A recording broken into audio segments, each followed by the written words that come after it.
అనగనగా ఒక ఊళ్ళో రాము, సోము అనే ఇద్దరు స్నేహితులు ఉండేవాళ్లు. ఒకరోజు వాళ్ళ ఇద్దరు ఒక దూర ప్రయాణానికి కాలినడకన బయలుదేరారు. దారిలో తిందామని రాము 3 రొట్టెలు, సోము 5 రొట్టెలు తెచ్చుకున్నారు. సగం దూరం వచ్చేసరికి వాళ్లకి ఆకలి వేసింది. ఆ ప్రక్కనే వాళ్లకి చెరువు కనిపించింది.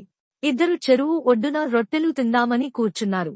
ఇంతలో ఒక బాటసారి అటు వెళుతూ వాళ్ల దగ్గరకు వచ్చి, బాబూ, ఆకలి జాస్తిగా ఉంది. నాకు కూడా కాస్త పెడతారా అని అడిగాడు.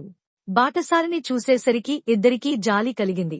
వాళ్ల దగ్గర ఉన్న 8 రొట్టెలను ముగ్గురు సమంగా పంచుకుతిన్నారు. బాటసారి వాళ్ల ఇద్దరికీ కలిపి 8 అనాలను ఇచ్చి తన దారిన వెళ్లిపోయాడు.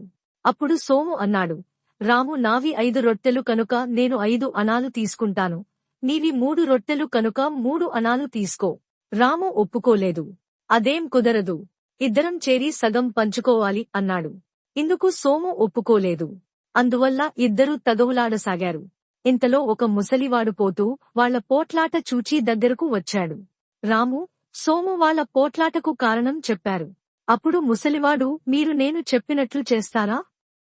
నేను న్యాయంగా పంచుతాను అని అడిగాడు. రాము, సోము ఇద్దరూ ఒప్పుకున్నారు. ముసలివాడు అడిగాడు, 8 రొట్టెలు ముగ్గురు సమంగా తిన్నారు కదా? అవునన్నారు ఇద్దరు. అయితే సోము తెచ్చిన 5 రొట్టెలు 15 ముక్కలు అయ్యాయి. రాము తెచ్చిన 3 రొట్టెలు 9 ముక్కలు అయ్యాయి.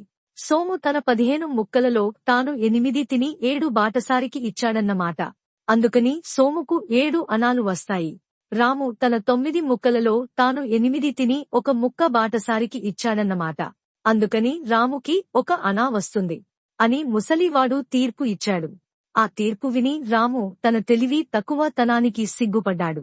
చేరి సగం పంచుకుంటేనే బాగుండేది అని విచారించాడు.